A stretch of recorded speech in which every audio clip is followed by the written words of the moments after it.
이제 오늘 우리에게 주시는 하나님의 말씀을 보겠습니다. 신약성경 누가복음 3장 21절로 22절의 말씀.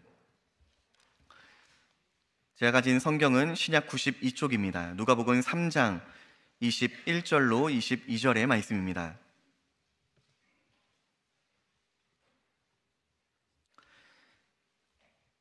찾으신 줄로 알고 하나님의 말씀을 제가 봉독하도록 하겠습니다. 백성이 다 세례를 받을새 예수도 세례를 받으시고 기도하실 때에 하늘이 열리며 성령이 비둘기 같은 형체로 그의 위에 강림하시더니 하늘로부터 소리가 나기를 너는 내 사랑하는 아들이라 내가 너를 기뻐하노라 하시니라. 아멘. 본문을 가지고 하나님이 기뻐하시는 사람이라는 제목으로 담임 목사님께서 말씀 전해주시겠습니다.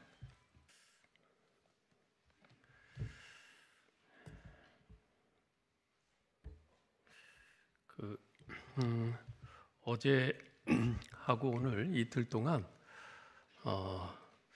제 설교를 5번 들으신 분들이 꽤 있으실 거예요. 어제 새벽, 그리고 또 어제 남성도 교역기구 모임, 또 이어서 우리 남전도 회 친목 모임, 그리고 오늘 오전, 오후 5번 다 들으신 분 한 분. 예. 지금 체하실 것 같아요. 장장님 좀 일어서서 좀 다니세요. 체하지 않도록. 저도 이렇게 이틀 동안 5번 해보기는 처음인 것 같은데 아무튼 좋네요. 오늘 여러분에게 전할 말씀은 어제 큐티 본문 가운데 한 부분입니다. 우리 예수님께서 공생의 사역을 이제 시작하시면서 세례요한에게 세례를 받으시는 이제 장면인데요. 오늘 본문 말씀 바요로 예수님께서 공생애의 첫 발을 내딛는 장면입니다. 예수님은 이 공생의 첫 걸음을 세례요한에게 세례 받으시는 일로 시작을 하셨어요. 그런데 예수님께서 세례를 받고 물에서 올라오실 때 놀라운 일이 벌어졌습니다. 하늘이 열리고 하나님의 성령이 비둘기같이 내려 예수님 위에 임하심과 더불어서 하늘로부터 너는 내 사랑하는 아들이라 내가 너를 기뻐하노라 라는 소리가 들려온 거죠. 여기서 우리가 주목할 것은 예수님께서는 아직 구체적인 사역들을 시작하시기도 전에 하나님께로부터 내가 너를 기뻐하노라 라는 이 칭찬과 인정을 받으셨다는 것입니다. 도대체 하나님께서는 세례 받으시는 예수님의 무엇을 그렇게도 기뻐하신 것일까요? 우리는 예수님의 모습 속에서 하나님이 기뻐하시는 사람은 과연 어떤 사람인지를 발견할 수 있습니다. 첫째, 하나님께서는 공생애를 사는 사람을 기뻐하십니다. 예수님께서는 이 땅에서 33년이라는 비교적 짧은 생애를 사시고 떠나셨습니다. 여러분 잘 아시다시피 우리 주님의 33년 생애는 가정에서 부모 형제들과 함께 보낸 처음 30년간의 사적인 생애와 마지막 3년간의 공생애로 명확히 구분이 됩니다. 그러나 예수님께 있어서는 처음 30년간의 사적인 생애 또한 마지막 3년간의 공생애를 위한 준비 기간이었습니다. 이 사실을 단적으로 보여주는 사건이 누가복음 2장 41절 이하에 기록되어 있습니다. 예수님께서 12살 때 유월절을 맞아서 부모님과 함께 예루살렘에 올라가신 적이 있죠. 근데 돌아가는 길에 수많은 인파 속에서 부모인 요셉과 마리아는 예수님을 잃어버립니다. 아마 예수가 다른 친척들과 함께 오는가 보다 생각하고는 하루 길을 내려갔다가 친척들 가운데서 그 아들 예수를 찾지 못하자 부랴부랴 다시 예루살렘으로 돌아옵니다. 사흘 만에 다시 예루살렘 성전에 들어가 보니 예수님께서 거기서 랍비들과 대화를 나누고 있는 것 아니겠어요? 그때 좀 어머니 마리아가 좀 화가 났던 것 같아요. 얘야, 이게 무슨 짓이냐? 내 아버지와 내가 너를 찾느라고 얼마나 애를 태웠는지 알아? 그러자 예수님이 말씀하시죠. 어찌하여 나를 찾으셨습니까? 내가 내 아버지 집에 있어야 할 줄을 알지 못하셨습니까? 근데 이 부분을요, 영어 성경에 New Living Translation이라는 영어 성경 중에 비교적 최근에 번역된 성경인데요. 거기서는 이렇게 번역을 합니다. 내가 내 아버지의 일들을 감당해야 하리라는 것을 알지 못하셨습니까? 이렇게 번역을 하고 있어요. 예수님께서는 자신이 무엇 때문에 이 땅에 존재하는지, 자신의 인생의 목적이 무엇인지 이미 어려서부터 알고 계셨던 것입니다. 자, 그런데 바로 그 뒤에 51절에서는 이렇게 기록합니다. 예수께서 부모와 함께 내려가 나사렛으로 돌아가서 그 부모를 순종하여 받드시더라. 여러분 좀 이상하지 않으세요? 자신이 무엇을 위해서 존재하는지 분명히 알았다면 하나님의 일을 즉시 해야 되는 것, 그것이 마땅한 것 아니겠어요? 예? 자기가 하나님의 일을 위해서 이 땅에 왔다. 예수님 분명히 그걸 알았다고 그랬잖아요. 그렇다면 즉시 행동으로 옮겨야 되는 것 아니겠어요? 그런데 주님은 그때로부터 무려 18년간을 꼼짝 않고 집에서 목수일을 하시면서 부모님께 순종하고 어린 동생들을 돌보며 그렇게 섬기셨습니다. 왜 그러셨을까요? 주님께는 그 기간 모두가 집에서 부모를 봉양하고 동생들을 돌보고 목수일을 하고 하는 이 모든 일, 그 기간 자체가 모두 앞으로의 공생애를 위한 준비 기간이었던 것입니다. 이처럼 예수님의 생애 전체는요, 하나님께서 예수님을 이 땅에 보내신 목적을 이루는 데 집중되어 있었습니다. 이 사실은 우리 인생을 어떻게 설계해야 할 것인가, 이에 대한 지혜를 줍니다. 여러분, 우리는 이 땅에 우연히 태어난 존재들이 아닙니다. 우리는 하나님에 의해서 창조된 특별한 피조물입니다.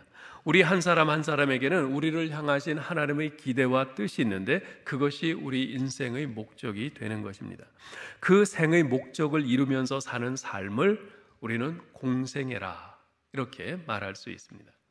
우리 삶에 있어서 자신이 살아내야 할 공생애가 무엇인가를 발견해내고 그 공생애를 살기 위하여 준비하고 결국에는 그 공생애를 사는 것, 이보다 더 중요한 것은 없습니다. 우리의 삶이 공생애 지향적이 되어야 한다는 말입니다. 우리 삶이 공생애 지향적이 되지 못할 때 우리 인생은 빌 공짜, 허무할 공짜의 공생애가 되고 맙니다. 시편 1편에 보면요, 여호와의 율법을 즐거워하지 아니하고 악인의 꾀를 쫓는 사람은 바람에 나는 겨와 같다고 말씀을 합니다. 바람에 나는 겨가 바로 빌 공짜의 공생애를 의미하는 것 아니겠습니까? 오늘날 많은 사람들이 삶이 공허하다고 합니다. 허무하다고 합니다. 그 까닭이 뭡니까? 자신의 공생애, 즉 삶의 소명을 잃어버렸기 때문입니다. 삶의 소명을 잊어버리고 밤낮 무엇을 먹을까?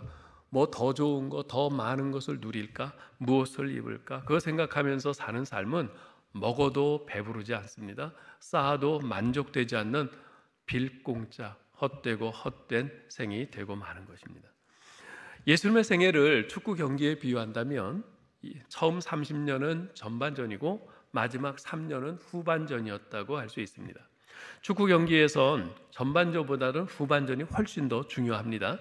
전반전에 쓸데없이 힘만 다 빼고 나서 후반전 막판 몇 분 안에 역전당하는 그런 경우들이 얼마나 많은지 몰라요. 예수님의 생애 전반전은 세상의 기준에서 볼 때는 그야말로 별 볼 일 없는 그런 삶이었습니다. 나사렛이란 깡촌에서 목수일을 하면서 그 누구에게도 주목받지 못하는 청년기를 보냈습니다. 그런데 그분의 후반전은 비록 전반전의 10분의 1밖에 되지 않는 짧은 기간이었지만 만나는 모든 사람들의 인생을 변화시키고 이 세상의 변혁을 가져온 폭풍과도 같은 그런 삶이었죠. 여러분, 우리 인생의 후반전은 요즘 평균 한 80, 90 이렇게 사니까 뚝 잘라서 40대 중반 그 이후를 의미하지 않습니다. 예수님처럼 하나님께서 자신에게 주신 인생의 목적을 깨닫고 섬김의 삶을 사는 생애가, 그 공생애가 우리 인생의 후반전입니다. 그것은 20대에 찾아올 수도 있고요, 30대에 찾아올 수도 있고 60대, 70대의 노년일 수도 있습니다.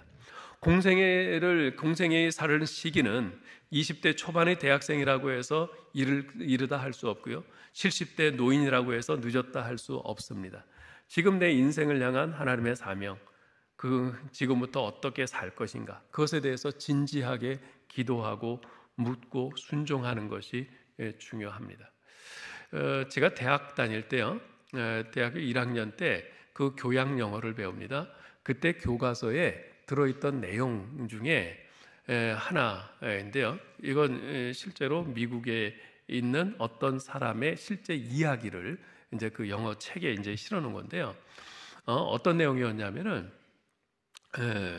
이분이 70세에 은퇴를 했어요.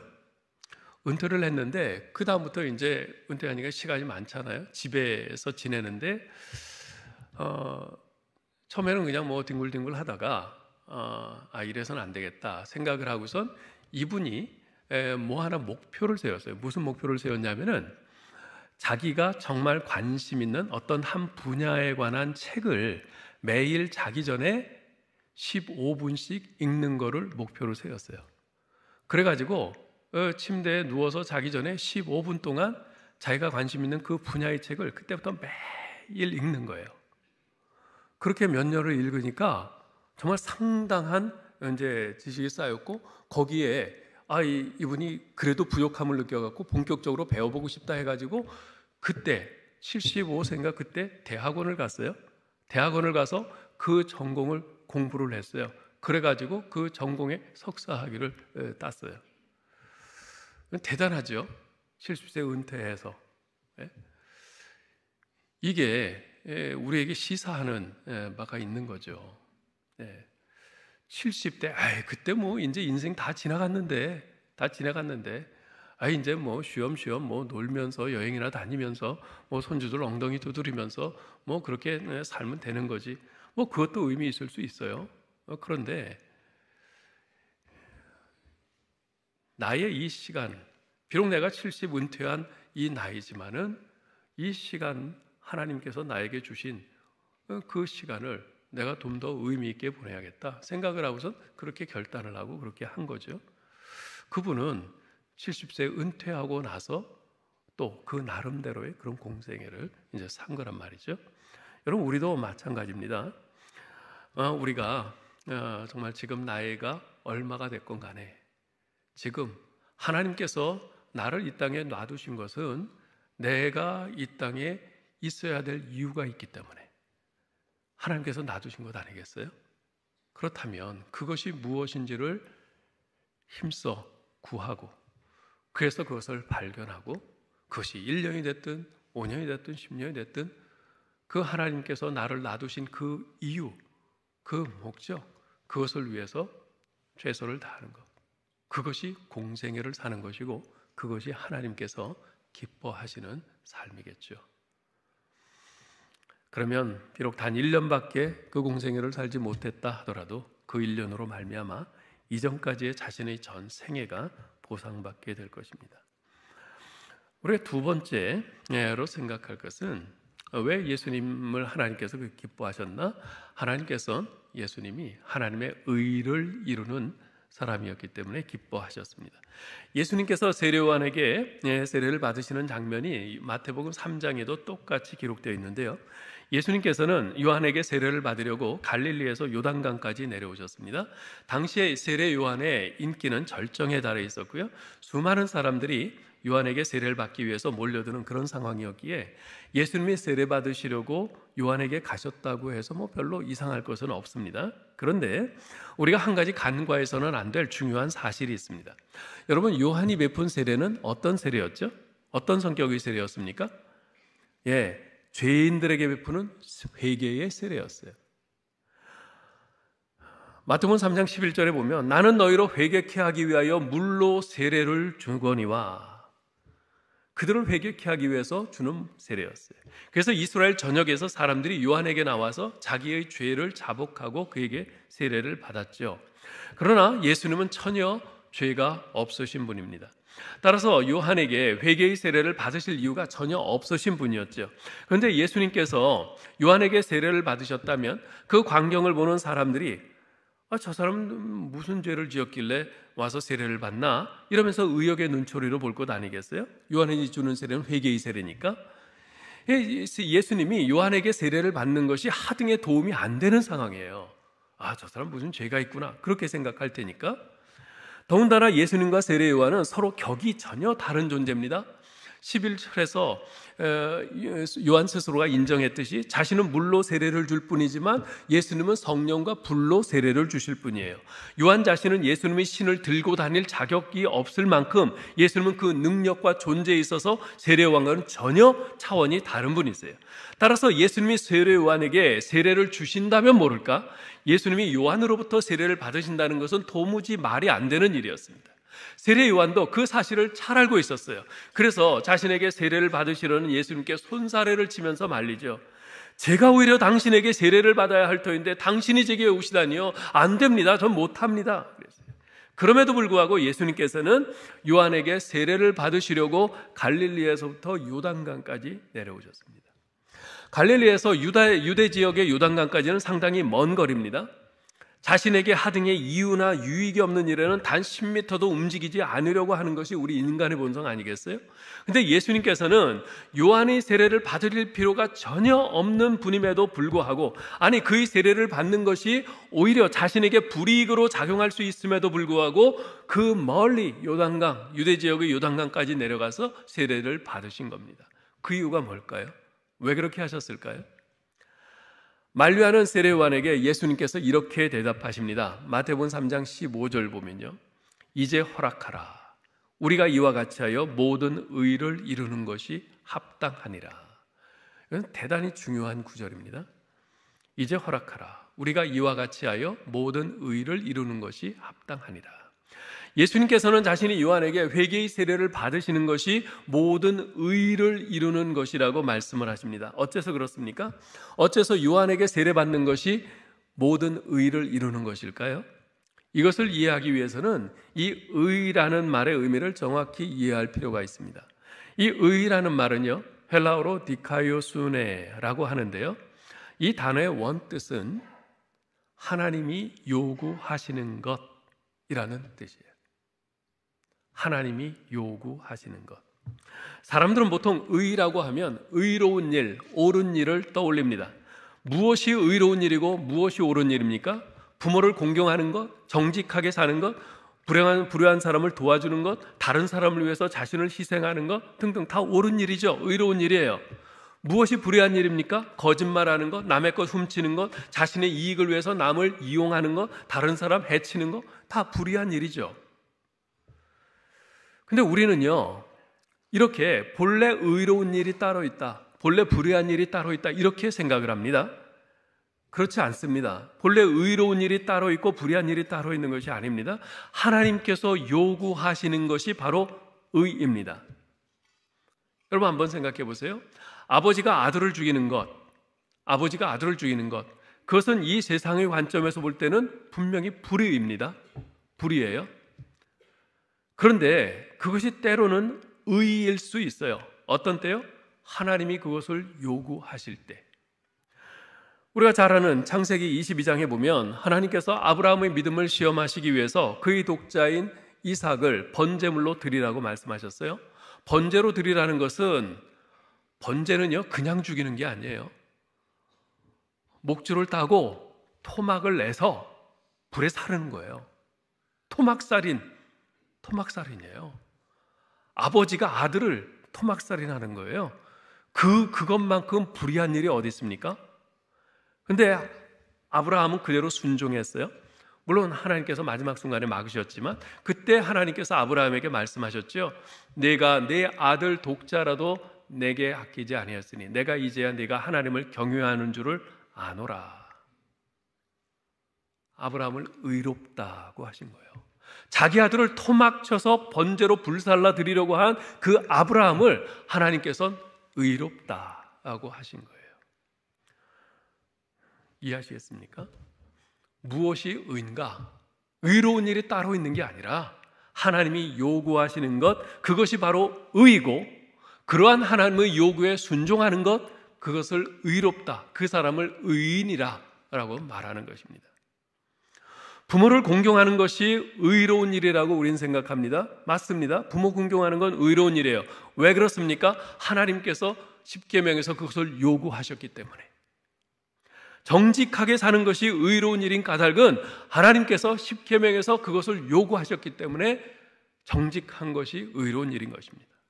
교회 안에서 서로 반목하고 불화하던 두 사람이 서로를 용서하고 화해하는 것이 의로운 일인 까닭은 하나님께서 우리에게 그것을 요구하셨기 때문입니다. 도적질하는 것이 불의한 일인 까닭은 하나님께서 십계명에서 그것을 금하셨기 때문인 것입니다. 하나님이 요구하신 일이 아니기 때문에 그것은 하는 것은 불의한 일인 것이에요. 남을 사기치는 일이 불의한 일인 까닭은 하나님께서 그렇게 말씀하셨기 때문이에요. 오직 하나님만이 의와 불의의 기준입니다. 그런데 하나님께서는 지극히 선한 분이시기 때문에 우리에게 선한 일들만 요구하세요. 이미 말씀드린 것처럼 예수님께서는 요한의 세례, 즉 회개의 세례를 받으실 필요가 전혀 없으셨습니다. 자신은 전혀 죄가 없는 분이시니까. 오히려 세례를 받음으로써 무사람들로부터 뭐 숨겨둔 죄 있는 거 아니야? 죄인이란 오해를 받으실 수도 있고, 그렇게 되면 앞으로의 그 행보에 큰 지장을 초래할 수도 있었습니다. 게다가 메시아인 자신이, 하나님의 아들인 자신이 한낱 인간에게 세례를 받다니, 이건 정말 말도 안 되는 일이고 그야말로 자존심 상하는 일이 아닐 수 없습니다. 그러나 결국 주님께서는 요한에게 세례를 받으셨어요.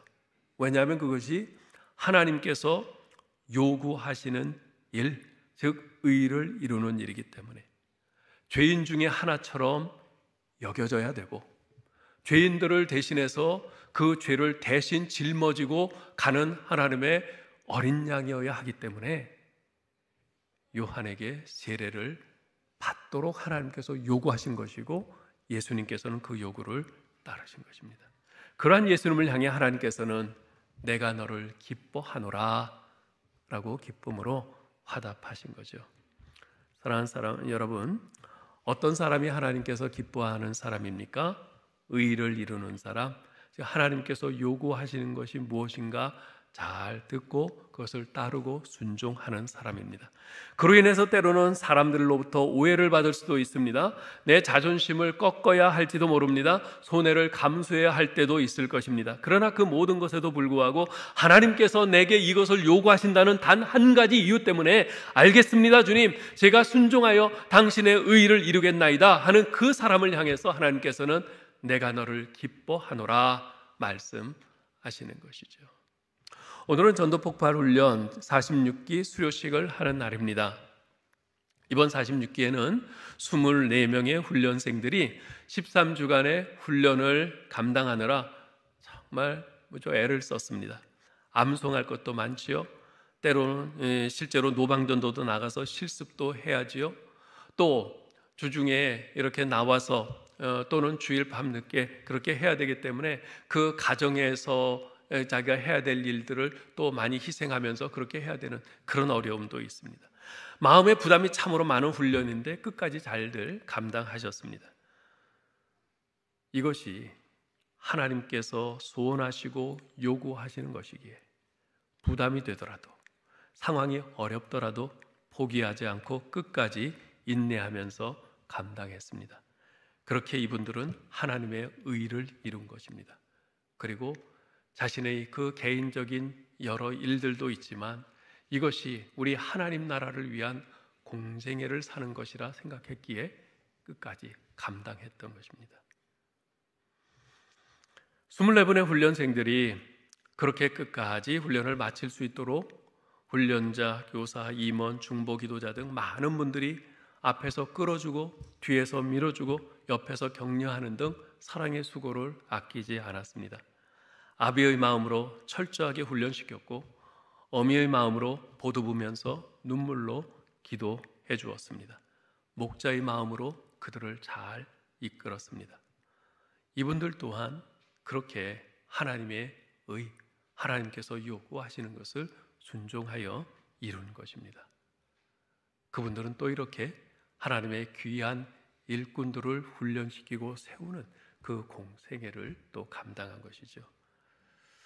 모르게 몰라도 하나님께서는 이번 46기 전도폭발 훈련을 무척 기뻐하셨을 겁니다. 앞으로도 계속해서 하나님께서 요구하시는 것에 대해 기꺼이 순종함으로 하나님의 의를 이루어가는 우리 화성교회 전도폭발 훈련 되기를 주님의 이름으로 축원합니다. 하나님 아버지, 우리 46기 화성교회 전도폭발 훈련 이렇게 잘 마치고 수료식을 갖게 하심을 감사합니다. 참으로 많은 마음의 부담이 있고 환경적인 상황적인 어려움들도 만만치 않았을 터인데 이것이 하나님께서 요구하시는 것이라 생각했기에 이것이 하나님 나라를 위한 공생애를 사는 길이라 생각했기에 열심으로 훈련에 감당했고 또 이들을 위해서 또 열심으로 옆에서 돕고 기도하며 끌어주고 격려하고 세워주었습니다. 하나님께서 참으로 기뻐하셨을 줄 압니다. 내가 너를 기뻐하노라 말씀하실 줄 믿습니다. 주여, 앞으로도 우리 화성교회 전폭훈련이 전폭훈련을 비롯한 우리 교회의 모든 사역들이 이와 같이 우리 하나님의 요구를 받들어 순종하고 이루는 그런 하나님을 기쁘시게 하는 우리 교회의 모든 사역이 되게 하여 주옵소서. 우리 주 예수 그리스도 이름으로 기도하옵나이다. 아멘.